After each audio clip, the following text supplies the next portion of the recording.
OP ने पूछा, अगर आपको 75 मिलियन कैश और कॉलेज एंट्रेंस एग्जाम में एकदम सही स्कोर के बीच चुनने का मौका मिले तो आप किसे चुनेंगे? जैसे ही मैंने इसे देखा, मैंने सोचा, ओह बढ़िया, फिर से वही बेवकूफी भरा सवाल। तो मैंने तुरंत अपना कीबोर्ड उठाया और टाइप करना शुरू कर दिया। पूरे दिन बस यही चलता रहता है, इसे चुनो, उसे चुनो, अगर मैं इसे चुनता हूं तो क्या आप सच में मुझे यह देंगे? लेकिन मुझे हैरानी हुई जब ओपी ने मुझे सच में चुनौती दी, आगे बढ़ो और इसे चुनो, देखो क्या होता है। मैंने एक नजर डाली और जोर से हंस पड़ा। क्या यह सच में कोई चॉइस है? आजकल कॉलेज ग्रेजुएट तो हर जगह मिल जाते हैं। 75 मिलियन से मैं अपने लिए काम करने के लिए 10,000 कॉलेज ग्रेजुएट को हायर कर सकता हूं। जब तक और सिर्फ तभी जब मुझे एग्जाम में एकदम सही स्कोर की पूरी गारंटी न मिल जाए। उस केस में देश का सबसे बेहतरीन स्कॉलर बनना कोई बुरा सौदा नहीं होगा। ओपी ने आगे और बताया, जब तक आप यह चॉइस करते हैं, आपको एग्जाम में एकदम सही स्कोर की गारंटी मिलती है। साथ ही आपको प्रॉब्लम सॉल्व करने से जुड़ी एकदम नई स्किल्स का एक सेट मिलेगा। हालांकि आपको इसके बारे में किसी को नहीं बताना है, वरना यह काबिलियत खत्म हो जाएगी। उसे ऐसी लंबी चौड़ी कहानी सुनाते हुए सुनकर मैंने बेपरवाही से जवाब दिया, अगर यह सच में सच है तो मैं एग्जाम में एकदम सही स्कोर चुनता हूं। अगर मैं सच में देश का सबसे बेहतरीन स्कॉलर बन सका तो मेरे पुरखे, उनकी 18 की 18 पीढ़ियां शायद अपनी कब्रों से बाहर निकल आएंगे, सिर्फ मेरे लिए पटाखे फोड़ने के लिए। यह कहकर मैंने अपना फोन एक तरफ फेंक दिया और सो गया। अगले दिन तक मुझे कुछ पता नहीं चला, जब तक कि इन्विजिलेटर ने एग्जाम के पेपर नहीं बांटे। तब मैंने एक नजर डाली और अचानक मेरे पूरे शरीर में एक जोर का झटका लगा। इन सवालों के जवाब मेरे दिमाग में तेजी से आने लगे, जैसे कोई बार आ गई हो। और साफ साफ कहूँ तो जिन सवालों को हल करने का मुझे पहले कोई अंदाजा नहीं था, अब बस एक नजर डालते ही उनके एकदम सही और पूरे नंबर दिलाने वाले जवाब तुरंत मेरे दिमाग में आ जाते थे। फिर जब मैंने लिखना शुरू किया तो मैंने एक और बात पर गौर किया। मेरी लिखावट जो पहले ऐसी लगती थी जैसे किसी कुत्ते ने खरोंच दिया हो, लेकिन अब वह ऐसी लग रही थी जैसे किसी माहिर कैलीग्राफर ने लिखी हो।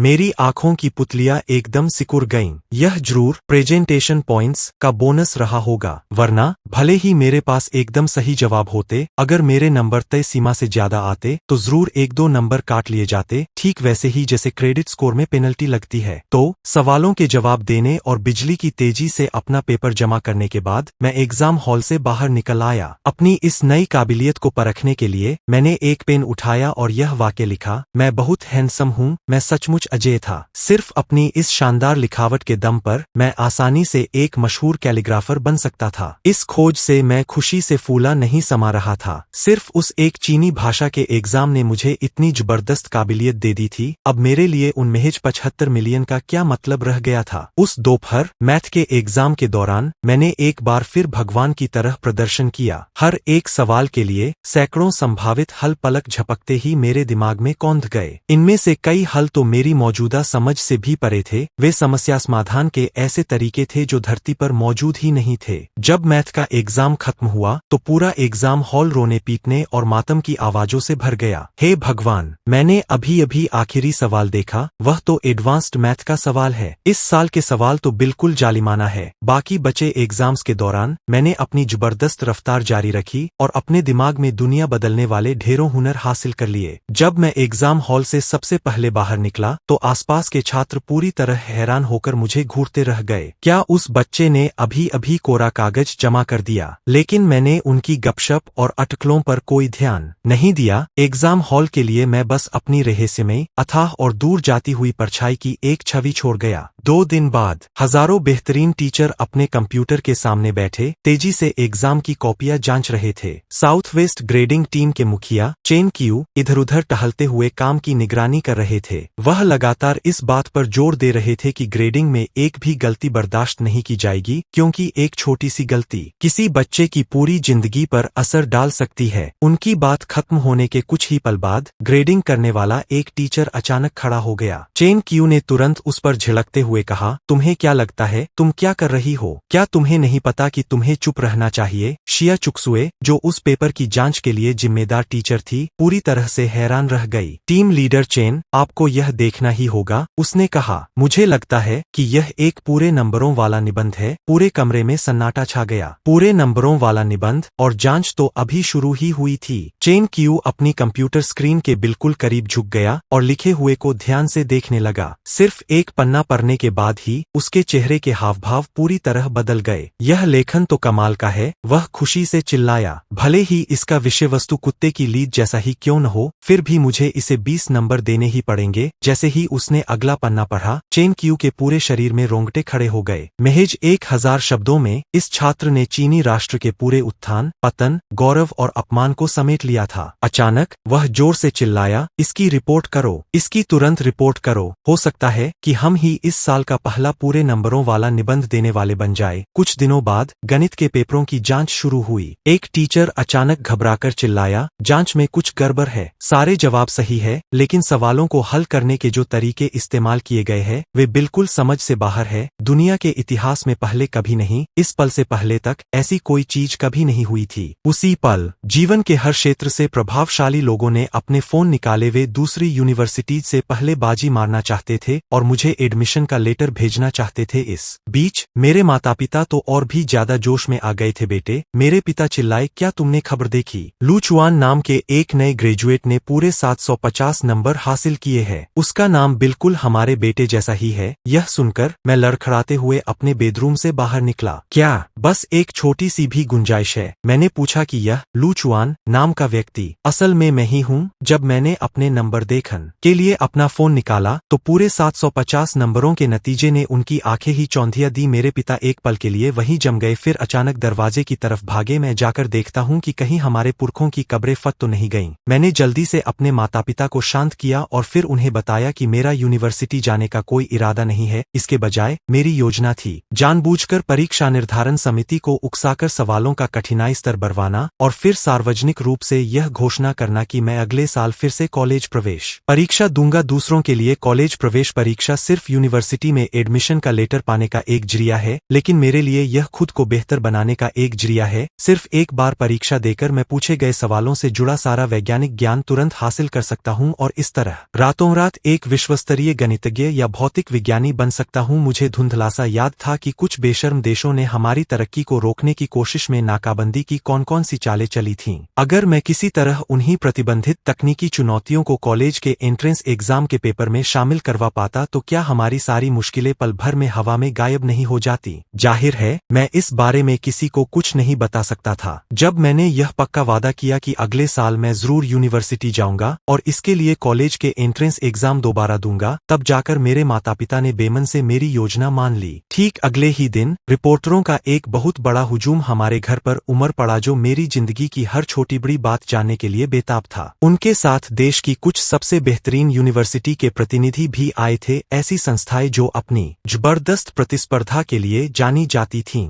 बातचीत शुरू होने से पहले ही वे आपस में बहस और तानाक्षी करने लगे थे और मेरा साथ पाने की होड़ में लगे थे। जब मेरे माता पिता और मैं बाहर निकलने ही वाले थे तो दरवाजे पर जमा घनी और उमड़ती भीड़ को देखकर हम पूरी तरह हक्के बक्के रह गए। यूनिवर्सिटी के प्रतिनिधि आगे की ओर लपके उन्होंने मेरे माता पिता को घेर लिया और ऐसे ऐसे प्रलोभन दिए जो सचमुच होश उड़ा देने वाले थे। कुछ ने पूरी ट्यूशन फीस माफ करने के साथ साथ शहर में हमेशा रहने का अधिकार, परमानेंट रेजिडेंसी देने की पेशकश की, तो दूसरों ने हर महीने 30,000 युआन का गुजारा भत्ता देने का वादा किया। शियाशु यूनिवर्सिटी के प्रतिनिधियों ने भी पीछे हटने से साफ इनकार कर दिया। उन्होंने मुझसे वादा किया कि वे मुझे एक अलग स्वतंत्र लैब देंगे जिसका सालाना रिसर्च बजट 300,000 युआन होगा। इसके अलावा उन्होंने यह भी कहा कि चाहे मैं उनके साउथ वेस्ट कॉलेज में एडमिशन लूं या न लूं, वह फंडिंग मुझे हमेशा मिलती रहेगी। जैसे ही उन्होंने ये शब्द कहे, बाकी दो यूनिवर्सिटी गेवू और शेंगटांग के प्रतिनिधि पूरी तरह से हैरान रह गए। अरे बाप रे, उनमें से एक ने हैरानी से कहा, यह तो बहुत ही घटिया चाल है। हम सब तो पैसे का लालच देकर उसे अपनी यूनिवर्सिटी चुनने के लिए मना रहे थे, लेकिन तुम लोगों ने आकर पूरा खेल ही बदल दिया। चाहे वह एडमिशन ले या न ले, तुम लोग उसे पैसे देने को तैयार हो। लेकिन इसके बाद मैंने जो कहा उसे सुनकर वहां मौजूद हर कोई गुस्से में बड़बड़ाने लगा। देवियों और सज्जनों, मैंने घोषणा की, मैंने फैसला किया है कि मैं दोबारा परीक्षा दूंगा और हाई स्कूल का अपना आखिरी साल फिर से पढ़ूंगा। भीड़ वहीं खड़ी रह गई, हैरानी और उलझन में उनके सिर चकराने लगे। आखिर यहाँ चल क्या रहा है? पत्रकारों के झुंड को जब एक बड़ी खबर की भनक लगी तो वे एक बार फिर मेरी तरफ टूट पड़े। लू चुआन, क्या मैं पूछ सकता हूँ मिस्टर परफेक्ट स्कोर वैलेडिक्टोरियन कि आपने यूनिवर्सिटी न जाने का फैसला क्यों किया? एक पल के लिए मेरी आंखों के आगे अंधेरा छा गया। यह ठीक वही सवाल था जिसका मैं उस पत्रकार से इंतजार कर रहा था, क्योंकि इस साल परीक्षा समिति ने जो सवाल पूछे थे वे बहुत ही ज्यादा आसान थे। मैंने अपनी पूरी काबिलियत का आधा भी इस्तेमाल नहीं किया था, फिर भी मुझे पूरे नंबर मिल गए। जब यह इंटरव्यू टीवी पर दिखाया गया तो पूरे देश में हंगामा मच गया। यह बात उन छात्रों के लिए खास तौर पर सच थी जो अगले साल गाओकाओ परीक्षा देने की तैयारी कर रहे थे। उन्होंने तुरंत और गुस्से में मुझे ट्रेंडिंग टॉपिक्स की लिस्ट में सबसे ऊपर पहुंचा दिया। क्या यह आदमी पागल हो गया है? क्या यह एक अच्छा इंसान भी है? इस बीच परीक्षा समिति के विशेषज्ञ भी बहुत ज्यादा भड़क गए थे। क्या यह थोड़ा ज्यादा ही घमंड नहीं है? क्या उसे सच में लगता है कि हमारी परीक्षा समिति इतनी ज्यादा नाकाबिल है? इंटरव्यू खत्म होने के बाद अलग अलग प्रांतीय एजेंसियों ने मुझे बोनस के तौर पर कुल 1.5 मिलियन की भारी भरकम रकम दी। जैसे ही इस रकम के मिलने की खबर फैली, लोगों की राय एक बार फिर से भड़क उठी। इंटरनेट यूजर्स ने भी अपनी राय दी और कहा कि अब उन्हें ठीक ठीक समझ आ गया है कि मैंने यूनिवर्सिटी में दाखिला क्यों नहीं लिया था। उसकी पढ़ाई लिखाई की काबिलियत को देखते हुए क्या अगले साल फिर से परीक्षा देना 1 मिलियन कमाने का एक और आसान तरीका नहीं होगा? हालांकि मैंने ऑनलाइन जहर उगलने वाले ट्रोलर्स पर बिल्कुल भी ध्यान नहीं दिया, क्योंकि मेरी कैंपस की सबसे खूबसूरत लड़की यिंगवेन के साथ एक डेट तय थी। जब हम अभी भी स्कूल में थे तभी से हमारे बीच एक दूसरे के लिए गुपचुप तरीके से आकर्षण पैदा हो गया था, लेकिन उसने मेरे प्रस्ताव को स्वीकार करने से मना कर दिया था ताकि वह अपना पूरा ध्यान गाओकाओ की तैयारी पर लगा सके। अब जब मैं आधिकारिक तौर पर गाओकाओ का टॉपर बन चुका था तो हमारे लिए अपने रिश्ते को आधिकारिक तौर पर स्वीकार करना बिल्कुल स्वाभाविक लग रहा था। बस इसी तरह एक साल तेजी से बीत गया। पिछले साल की बातों से अभी भी नाराज विशेषज्ञ खुद को साबित करने के लिए पूरी तरह से तैयार थे। इस साल परीक्षा के सवाल पिछले साल के सवालों से कहीं ज्यादा मुश्किल होंगे। इस घोषणा से कई उम्मीदवारों ने थोड़ी ढील दे दी। क्या मैं पूछ सकता हूं कि शायद आपकी पिछली टिप्पणियों के बारे में कोई गलतफहमी थी? यह कोई गलतफहमी नहीं थी। मैं विशेष रूप से परीक्षा समिति को निशाना नहीं बना रहा था। मेरा मतलब था कि हर कोई जो अभी यहाँ बैठा है वह कचरा है। रिपोर्टर पूरी तरह से हक्के बक्के रह गए। यह लड़का सचमुच हद से ज्यादा घमंडी है। इसके अलावा मेरे बगल में लगातार खड़ी उस बेहद खूबसूरत लड़की को देखकर एक रिपोर्टर के मुंह से अचानक निकल पड़ा, माफ कीजिए छात्र लू, आपके बगल में यह प्यारी युवती कौन है? मैंने इसे छिपाने की कोई कोशिश नहीं की। वेनवेन का कोमल हाथ ऊपर उठाते हुए मैंने खुले तौर पर घोषणा की, यह मेरी गर्लफ्रेंड है। और सचमुच रिपोर्टरों ने यह मानते हुए कि गॉसिप भी खबर ही होती है, अपने कैमरे निकाले और धड़ाधड़ तस्वीरें खींचने लगे। बस ऐसी एक तस्वीर होने से उनके लेख की क्लिक थ्रू दर दर्जनों प्रतिशत तक बढ़ सकती थी। जल्द ही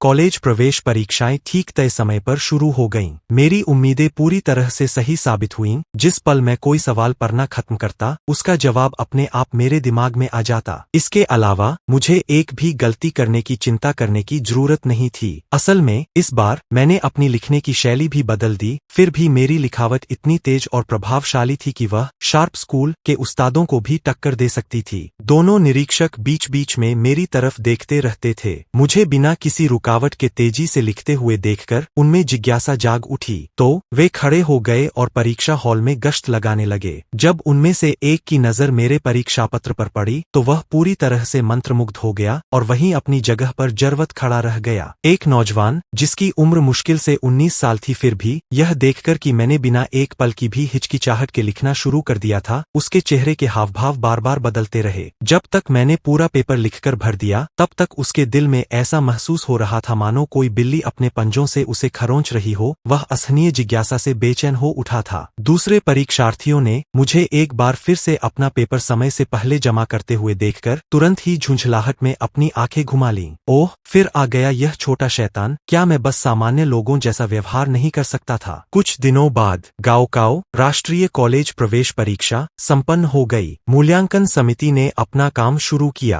पैनल में शामिल शिक्षकों ने सर्वसम्मति से यह स्वीकार किया कि उनमें इतनी योग्यता नहीं है कि वे मेरे निबंध को कोई अंक दे सकें। कोई और विकल्प न बचता। देख, उन्हें इस मामले को आगे बढ़ाना पड़ा और उन्होंने इसे मूल्यांकन के लिए विशेषज्ञ समीक्षकों के एक पैनल को सौंप दिया। साहित्य जगत के दिग्गज झांग मिंगमिंग। जब उन्होंने मेरा परीक्षापत्र पढ़ा तो वे आश्चर्य से आंखें फाड़े देखते रह गए। बाकी का हिस्सा कहाँ है? उन्होंने पूछा। यह साफ तौर पर अभी पूरा नहीं हुआ है। यह ठीक यहीं पर आकर अचानक कैसे खत्म हो सकता है? उस क्षण ऐसा प्रतीत हुआ मानो उन्हें अत्यंत गहरी राहत का अनुभव हुआ हो। Dream of the red chamber का जीवन भर का प्रशंसक होने के नाते ऐसा लगा कि आखिरकार इस क्लासिक किताब की एक बेहतरीन अगली कड़ी की उम्मीद जगी है। फिर भी निराशा की बात यह थी कि गाओकाओ परीक्षा में जवाब लिखने के लिए सिर्फ एक ही पन्ना दिया गया था। ग्रेडिंग कमेटी की सदस्य चेन क्यूलियन ने जल्दी से उसे शांत करने की कोशिश की। सर, यह एक स्टैंडर्डाइज्ड परीक्षा है, कोई साहित्यिक रिसर्च सेमिनार नहीं। फिर उसने सावधानी से झांग मिंगमिंग से पूछा कि उसके हिसाब से कितने नंबर देना सही रहेगा। झांग मिंगमिंग सोफे पर पीछे की ओर लुढ़क गया। वह पूरी तरह से थका हुआ लग रहा था। उसने बस 2 शब्द कहे, पूरे नंबर। बाद में जब ग्रेडिंग का काम पूरा हो गया और गाओकाओ के नतीजे आ गए तो मुझे खुद भी बहुत हैरानी हुई। मैंने एक बार फिर देश में सबसे ज्यादा नंबर लाने वाले छात्र का खिताब अपने नाम कर लिया था। पूरे इंटरनेट पर मेरे आलोचकों और नफरत करने वालों ने जोरदार विरोध शुरू कर दिया। उनका दावा था कि कोई साजिश चल रही है और उन्होंने पूरी जांच की मांग की। इस तरह के निबंध के लिए, जो कि dream of the red chamber की बस एक अगली कड़ी भर, किसी को पूरे नंबर कैसे मिल सकते हैं? उन्होंने मांग की कि मेरा निबंध सबके सामने लाया जाए। इस हंगामे के जवाब में शिक्षा मंत्रालय ने तुरंत मेरा निबंध आम लोगों के लिए जारी कर दिया। जिस पल वह लेख छपा, उसे हर बड़े ऑनलाइन प्लेटफॉर्म पर तेजी से दोबारा पोस्ट किया जाने लगा। उसे पढ़ने के बाद इंटरनेट इस्तेमाल करने वाले लोग पूरी तरह से हैरान रह गए। क्या सच में यह कोई 19 साल का किशोर लिख सकता है? Dream of the red chamber के अनगिनत प्रशंसक तो मानो मेरे पैरों में ही गिर पड़े और मुझसे पूरी अगली कड़ी लिखने की मिन्नतें करने लगे। वे इस पल का बहुत लंबे समय से इंतजार कर रहे थे। ऑनलाइन जनमत बहुत तेजी से पूरी तरह से पलट जाता है। Dream of the red chamber के अनगिनत दीवाने और छोटे मोटे आलोचक सभी पीछे छूट गए। ऐसा तब तक चला जब तक कि कैलीग्राफी गुथ ने आगे आकर यह घोषणा नहीं कर दी, यह कैलीग्राफी शैली अपने आप में एक अलग ही स्कूल है। अगर यह प्राचीन काल में होती तो निश्चित रूप से महान कैलीग्राफरों की श्रेणी में एक और उस्ताद का नाम जुड़ जाता। हालांकि इस पूरे मामले को असली चरम पर तब पहुंचाया जब झांग मिंगलिन, जो dream of the red chamber association से थीं, पत्रकारों के एक समूह के साथ वहां पहुंची।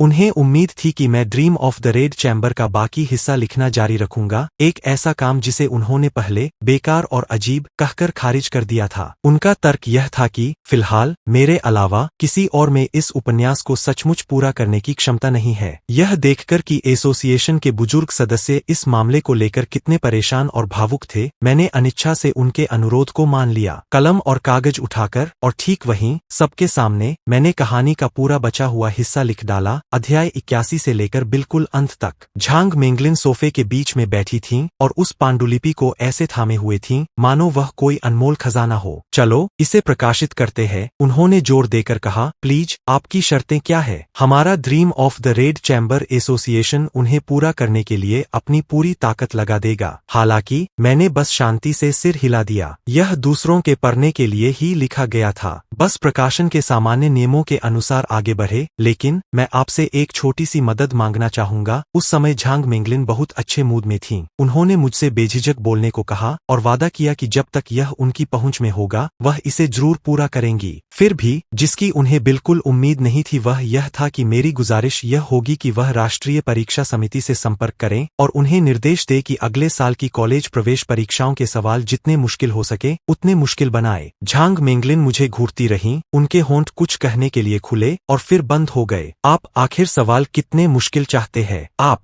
गाओकाओ से सीधे सीधे टक्कर लेने पर इतना जोर क्यों दे रहे हैं? उन्होंने मन ही मन बड़बड़ाया, फिर भी अपनी शिकायतें जोर से कहने की हिम्मत नहीं की। वह बस बेमन से इसे आजमाने के लिए राजी हो गईं। इसके बाद दोनों पक्षों के बीच dream of the red chamber के sequel, the sequel to dream of the red chamber को लेकर एक समझौता हो गया। यह 50 मिलियन की एक बाय आउट डील थी। इसी बीच गाओकाओ की मुश्किल बढ़ाने की मेरी अपील वाला वीडियो पूरे इंटरनेट पर देश भर में एक बड़ी बहस का मुद्दा बन गया। संबंधित अधिकारियों ने भी तुरंत जवाब दिया और मेरी कड़ी आलोचना करते हुए कहा कि मैं बहुत ज्यादा घमंडी हूं और शिक्षा के विशाल सागर से पूरी तरह अनजान हूँ। लेकिन सबको हैरान करते हुए ठीक 3 दिन बाद dream of the red chamber का सीक्वल रिलीज हो गया। जैसे ही यह दुकानों में पहुंचा, यह तुरंत बिक गया। पल भर में यह एक जोरदार तमाचे जैसा था, जिसने ऑनलाइन ट्रोल करने वालों को पूरी तरह से हक्का बक्का और चुप कर दिया। इस बीच यिन तियानशी, जो देश के सबसे बड़े फाइनेंस टाइकून में से एक थे, किताब हाथ में लिए बैठे थे और चुपचाप आंसू बहा रहे थे। वह लड़का लू चुआन, वह कितना छोटा है, उन्होंने धीरे से कहा, फिर भी उसकी लिखाई सचमुच असाधारण है। उन्होंने तुरंत अपने सेक्रेटरी को लू चुआन के बारे में पता लगाने का निर्देश दिया। कुछ ही देर में सेक्रेटरी ने एक इंटरव्यू का वीडियो भेजा। जब यिन तियानशी ने वीडियो में अपनी बेटी यिन वेनवेन को देखा तो उनकी पलकें बेकाबू होकर फड़कने लगीं और हैरानी से उनका मुंह खुला का खुला रह गया। पास खड़ा सेक्रेटरी यह सोचकर कि चेयरमैन अब गुस्से से आगबूला होने वाले हैं और उसने फौरन एक कदम पीछे हटा लिया। लेकिन इसके बजाय यिन तियानशी ने कहा, वह लड़का इतनी ऊंचाई तक पहुंच गया है, फिर भी वह अभी तक मुझसे, अपने होने वाले ससुर से मिलने नहीं आया। फिर उन्होंने अपने सेक्रेटरी को अपने और अपनी बेटी के बीच एक मीटिंग का इंतजाम करने का निर्देश दिया। उसके कुछ ही देर बाद यिन वेनवेन और उसके पिता एक आलीशान होटल में साथ खाना खा रहे थे। यिन तियानशी के चेहरे के हावभाव गंभीर हो गए। लू चुआन तुम्हारा बॉयफ्रेंड है, ऐना? अपने पिता के लंबे चौड़े भाषणों को याद करते हुए यिन वेनवेन ने हड़बड़ी में सफाई देना शुरू कर दिया कि वह कितनी काबिल है और उसने कितनी कड़ी मेहनत की है। यिन तियानशी ने उसे बीच में ही रोकने के लिए हाथ उठाया। कड़ी मेहनत? तुम्हें सच में कड़ी मेहनत करनी चाहिए, नहीं तो तुम मेरे इतने बेहतरीन दामाद के लायक कैसे बन पाओगी? आखिरकार तुम एक बहुत ही ऊंचे दर्जे के पति से शादी करने जा रही हो। आह जेंग! यिन वेनवेन पूरी तरह से हक्की बक्की रह गई। आखिर यहाँ चल क्या रहा है? रुको, घबराओ मत। उसने यिन वेनवेन के लिए एक कप गर्म पानी डाला और ऐसा करते हुए उसने अपनी आंखें घुमाईं। यह उतना मुश्किल नहीं है जितना तुम सोच रही हो, बिल्कुल सही। मैंने इस दामाद के लिए अपनी मंजूरी दे दी है, लेकिन एक शर्त है। क्या शर्त? यिन वेनवेन को शक हुआ और वह तुरंत चौकन्नी हो गई। यिन तियानशी के पास कहने के लिए कुछ नहीं था। यह सच है जो लोग कहते हैं, बड़ी हो चुकी बेटी अब सच में तुम्हारी अपनी नहीं रहती। तुम अब पूरी तरह से उस बाहरी आदमी का साथ दे रही हो, ऐना। हालांकि मैंने इस दामाद को मंजूरी दे दी है, लेकिन उसने मेरी बेटी को अपना बना लिया है। क्या उसे मुझे, अपने होने वाले ससुर को, एक छोटा सा मिलने का तोहफा नहीं देना चाहिए? तुम्हें किस तरह का तोहफा चाहिए? ओह, कुछ खास नहीं, बस। यिन तियानशी ने हल्की सी खांसी खाई। क्या उसने dream of the red chamber का अगला हिस्सा नहीं लिखा था? वह खास कॉपी जो उसने अपने हाथों से लिखी थी, क्या वह मुझे दे सकता है? यिन वेनवेन को पहली बार में ही लगा कि कुछ तो गड़बड़ है। वह अच्छी तरह जानती थी कि उसके पिता किस तरह के इंसान हैं। वह उन्हें बहुत अच्छी तरह जानती थी। जाहिर है मुझे इसकी जरूरत है, बस मुझे यह बताओ, सौदा पक्का है या नहीं? यिन तियानशी ने जिद में अपनी गर्दन ऊपर उठाई और कहा। इस बीच यिन वेनवेन ने इशारा किया कि उसे नहीं लगता कि वह इस बारे में पूछने के लिए सही इंसान है। ठीक है, तो तुम उससे पूछ लो। यिन तियानशी तुरंत मान गया। उसे मुड़कर जाते हुए देखकर यिन वेनवेन ने जल्दी से आवाज लगाई, अरे रुको, जरा तमीज से पेश आना। मेरे प्यारे दामाद को नाराज मत कर देना। उस पल यिन रुचु को पूरा यकीन हो गया कि वह शायद उनकी सगी बेटी नहीं है। घर लौटने पर यिन रुचु ने मुझे इस घटना के बारे में बताया। यह सुनकर मैंने अपना सिर हिलाया और मुस्कुराया। मुझे उम्मीद नहीं थी कि अंकल को आखिरकार पता चल ही जाएगा। जहां तक द रेड चैम्बर की बात है, मैंने तो उसे तुम्हारे लिए बहुत पहले ही पूरा कर दिया था। चूंकि मैंने उसे तुम्हें पहले ही दे दिया है, अब तुम उसे किसे देती हो या उसके साथ कैसा बर्ताव करती हो, यह पूरी तरह से तुम्हारा मामला है। मुझे इस पर कोई भी एतराज नहीं है। मैंने यिन रुचु को अपनी बाहों में भर लिया और उसे एक किस किया, फिर आगे कहा, तुम्हें इस तरह से पेश आने की बिल्कुल जरूरत नहीं है। हम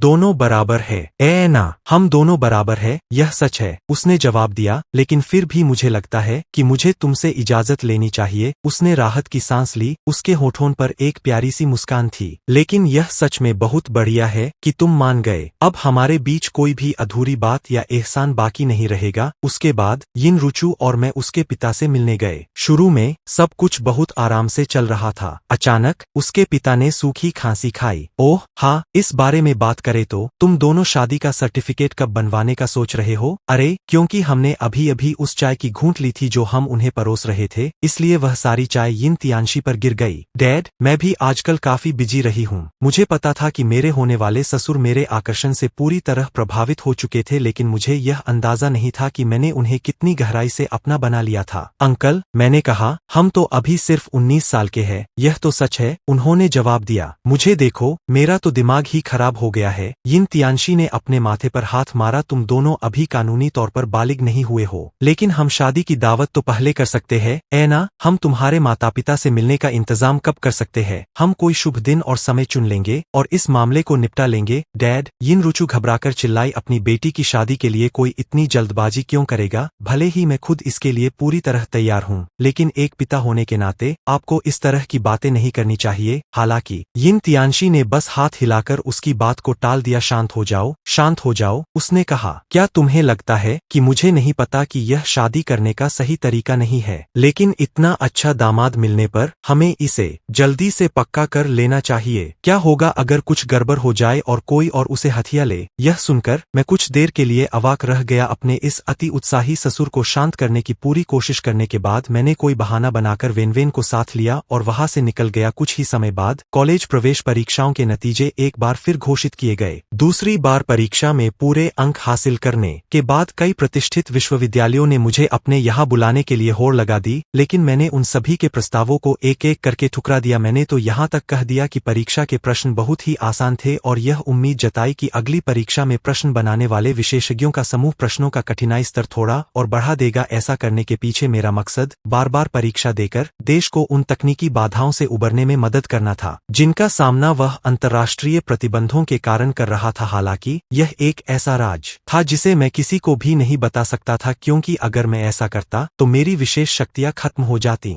नतीजतन इंटरनेट पर लोगों को लगा कि मैं बहुत ज्यादा घमंडी हो गया हूँ। कुछ लोग तो मेरे घर के दरवाजे पर जमा हो गए और मुझे सबक सिखाने की धमकी देने लगे, लेकिन मेरा नजरिया पहले ही काफी बदल चुका था। मैंने तुरंत 50 मिलियन की भारी भरकम रकम खर्च करके एक आलीशान विला खरीदा और फिर पूरी तरह से दुनिया से कट गया। ऐसा तब तक चला जब तक एक बेहद गंभीर खबर सामने नहीं आई। YH-739 एक हाईटेक जहाज लापता हो गया था और टैंग देश के 261 यात्रियों का कहीं कोई पता नहीं चल रहा था। अगर national college entrance exam gaokao committee मुझे कुछ फीडबैक देती जिससे मुझे कुछ नई स्किल्स अनलॉक करने का मौका मिलता, तो उस लापता जहाज का मलबा ढूंढना शायद ज्यादा मुश्किल काम नहीं होता। इसी बीच शिक्षा मंत्रालय ने इस साल के गाओकाओ को लेकर कई अहम निर्देश जारी किए। पहला, परीक्षा के सवाल समय के साथ बदलने चाहिए और मौजूदा घटनाओं से पूरी तरह जुड़े होने चाहिए। दूसरा, आंसर शीट की संख्या पर लगी रोक हटा दी गई। अब कैंडिडेट्स को कितनी भी अतिरिक्त शीट मांगने की इजाजत है, ताकि यह दिक्कत की निबंध बीच वाक्य में ही अचानक अधूरे रह जाएं, जैसा कि मेरे साथ हुआ था, दोबारा कभी न हो। जल्द ही साल 5013 के लिए टैंग देश का गाओकाओ शुरू हो गया। मैं अपने दाएं और बाएं बैठे कैंडिडेट्स की तीखी नजरों को साफ साफ महसूस कर पा रहा था, क्योंकि मैंने ही अकेले दम पर परीक्षा का कठिनाई स्तर, डिफिकल्टी लेवल इतना ज्यादा बढ़ा दिया था। फिर भी वे जितने ज्यादा गुस्सा होते, मुझे उतनी ही ज्यादा खुशी महसूस होती। कौन जाने, शायद दशकों बाद इन्हीं उम्मीदवारों में से कुछ गाओकाओ परीक्षा निर्धारण समिति की कतारों में शामिल हो गए हों, जबकि मैं गाओकाओ के रणक्षेत्र में पहले की तरह ही सक्रिय रहूं। जैसे ही उम्मीदवार परीक्षा स्थल में दाखिल हुए, निरीक्षक भी आ पहुंचे। एक बार जब परीक्षा के प्रश्नपत्र बांट दिए गए, चाहे वे परीक्षार्थी हों या निरीक्षक, उनकी नजरें जब मेरी ओर उठीं तो उनमें चिंता की एक स्पष्ट झलक थी। मैंने बस उन्हें नजरअंदाज कर दिया और प्रश्नों को हल करना शुरू कर दिया। चीनी भाषा की परीक्षा के शुरुआती प्रश्न काफी आसान थे। हालांकि जब मैंने निबंध का विषय प्रॉम्प्ट ध्यान से पढ़ा तो मुझे गहरी निराशा हुई। मादा सूअरों की प्रसवोत्तर देखभाल को कैसे बेहतर बनाया जाए, यह लिखना कोई बहुत आसान निबंध नहीं था, लेकिन कठिनाई के स्तर के मामले में यह लगभग शून्य ही था। इसके बाद मैंने बड़ी उम्मीदों के साथ गणित का प्रश्नपत्र उठाया, लेकिन एक बार फिर मुझे निराशा ही हाथ लगी। कठिनाई का स्तर पिछले वर्ष की तुलना में बस थोड़ा ही अधिक था। सौभाग्य से दूसरे दिन मुझे अंतः भौतिकी की परीक्षा में एक सचमुच चुनौतीपूर्ण प्रश्न मिला। यह मानते हुए कि YHC-39 क्रैश हो गया है, कृपया भौतिकी के अपने ज्ञान का उपयोग करके संभावित क्रैश क्षेत्र का विश्लेषण करने का प्रयास करें। यह एक वैकल्पिक बोनस प्रश्न था जिसके लिए केवल एक अंक निर्धारित था। जब अन्य सभी परीक्षार्थियों ने यह प्रश्न देखा तो डर के मारे उनके रोंगटे खड़े हो गए। केवल मैंने ही एक रहस्यमयी और धीमी सी हंसी हंसी। अपने देश की सेवा करने का क्षण आखिरकार आ ही गया था। उसी पल मुझे एहसास हुआ कि जो अतिरिक्त जानकारी अचानक मेरे दिमाग में आई थी उसे सिर्फ विशाल ही कहा जा सकता था। इसमें एक भविष्य की परमाणु पनडुब्बी की निर्माण तकनीक भी शामिल थी जो 20,000 मीटर की अधिकतम गहराई तक गोता लगाने में सक्षम थी। उस पल मैं जबरदस्त उत्साह से कांप उठा। सिर्फ इस एक सवाल के लिए मुझे इतनी उन्नत तकनीक तक पहुंच पहुंच मिल गई थी, सचमुच मेरी तो लॉटरी लग गई थी।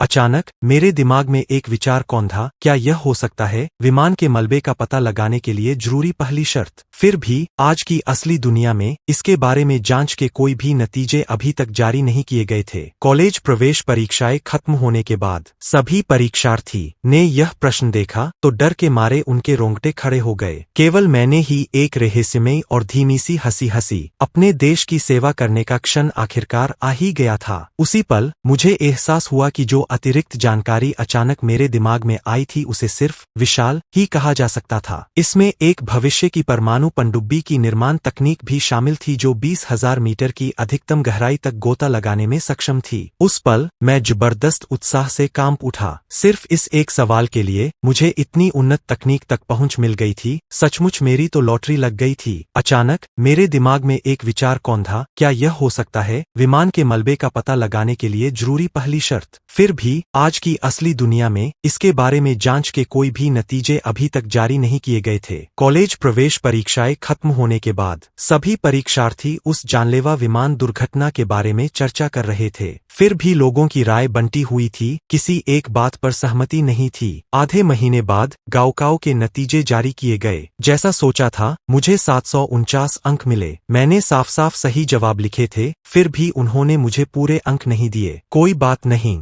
मैं खुद इसकी जांच करूंगा। इस बीच ऑनलाइन हर कोई मेरा मजाक उड़ा रहा था कि मैंने कथित तौर पर अपना सबसे बड़ा दाव बचाकर रखा है। रिपोर्टर वांग बिनबिन, ताकि जनता मेरे नजरिए को समझ सके, खास तौर पर मेरे घर आए और मेरे साथ एक लाइव स्ट्रीम इंटरव्यू किया। उनके पेशेवर मापदंड असाधारण रूप से ऊंचे थे और उनकी आवाज बेहद मधुर थी। ब्रॉडकास्ट शुरू होने के 30 सेकंड से भी कम समय में दर्शकों की संख्या लाखों तक पहुंच चुकी थी। उन्होंने मुझसे जो पहला सवाल पूछा वह यह था कि इस साल परीक्षा हॉल में उनका प्रदर्शन कैसा रहा। मैंने शांति से जवाब दिया, एक स्थिर प्रदर्शन। फिर भी स्क्रीन पर लाइव चैट अपमानजनक टिप्पणियों की बार से भर गई।